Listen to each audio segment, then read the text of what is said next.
Hey guys, Shot Magic here. Got another P80 Glock 26 to do a video on. So my dad has one. This one is mine. So I recently built this up. I've had it for about a month now. Yesterday I took it out to test it out for the first time. I was having some trigger resetting problems for a little bit there. For the lower parts kit, I did use a Polymer 80 brand. You can't really see it, but on the top here of the trigger, you can see it says P80 blah blah blah. So it's got some writing on there. And plus, the Polymer 80 brand has 2 pins on the trigger, whereas only one of them is exposed. Sometimes none on a regular Glock trigger, like this one I have here, Glock 19. Same trigger. The pins are there. Yeah, both of them are there, just on the one side. This side is like molded over, and the pins are black, so they're harder to see. On the Polymer 80 brand, they're silver and they go through and through, so easier to change the little nub out if you want. Easier to work on it too. You can change just the shoe and keep the original trigger bar. But I just got the frame kit. I got the one with the regular magazine catch, not the extended. This one has the extended. If I ever want to carry this, I don't want an extended mag catch like that to accidentally drop the mag. In terms of carry, I don't have a holster for it yet. If I get one, I'll probably just get the same one my dad got, which was only like 30 bucks. Pretty cheap Kydex inside the waistband holster.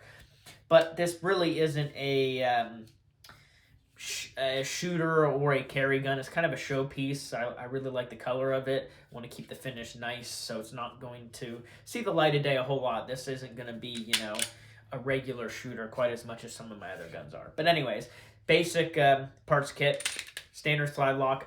I don't think it's considered the extended. You can power stroke it. It does spring down, or you can release it, of course. So I'll give you a look at the frame on the inside, just all stock parts. Nice and easy, nothing too fancy. Trigger pull, probably about 6 pounds, 5 pounds, 5 to 6. Typical stock Glock, pretty much. Inside the upper, we have a stainless steel spring guide. This is, I believe, 16 pound, maybe 18. Might be 18, I cannot remember. Recoil impulse isn't anything crazy, pretty pleasant.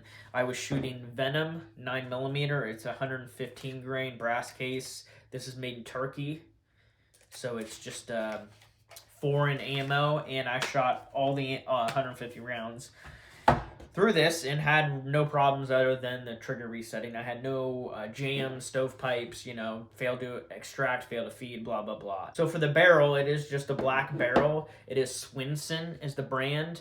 My P80 Glock 19 also has a Swinson barrel. They're anywhere between 50 and 65 bucks. This one I found for 60, I think is what I paid for it, which is pretty good for a Glock barrel. It's just plain black. I wanted to go with black because it kind of matches the trigger, the magazine catch, the slide lock, the little pieces. So it's almost like two-tone. You can see the black through the slide, which is pretty cool. But I've been very impressed with the Swinson barrels for the price, because I spent about 60 on my Glock 19 one, and I've had 1,000 rounds through that Glock. It is very accurate.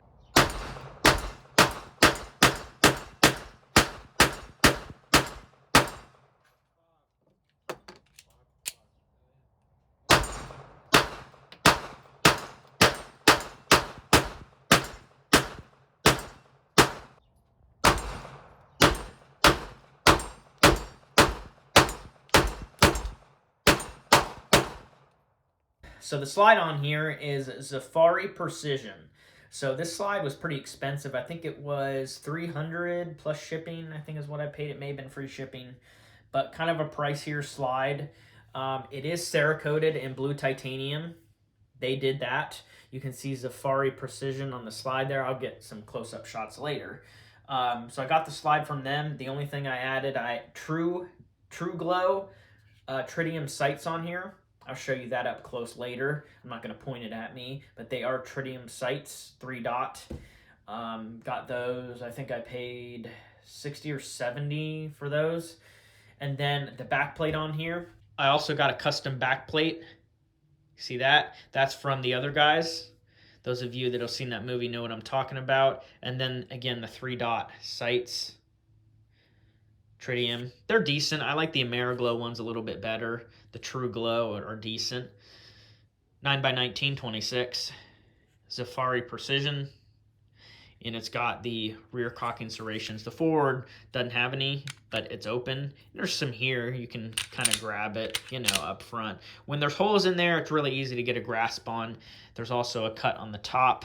So it's very low recoil, very impressive. It does have lower recoil than my dad's Glock 26. He doesn't have cuts in his slide, plus he has a red dot mounted. I think we have the same spring guide, but his kicks noticeably more. I have 3 12-round magazines. They are the Magpul.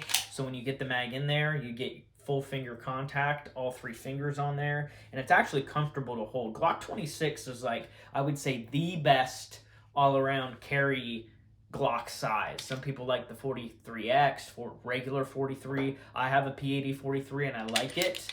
But you get more capacity with this. It's a little thicker. So for maybe a female, this might be a little bit easier to get onto, or inexperienced shooters, than the 43. The 43 will kick a little bit more, arguably. Mine does, because it's thinner and smaller, lighter. So with the same cartridge, 9mm. You can fit the 15 round, 17, 33, whatever you want. I don't like using the extended mags because my pinky hangs off on the mag. You know what I mean? And it's a different level than my other fingers. With these mags, it like pushes my finger out a little bit more. I don't know. It's not even that much. It's just a perception is what it is. Without it, I don't care for it as much. My pinky just feels funny because it's not on the same level as my other ones. Whereas this one kind of bumps it out.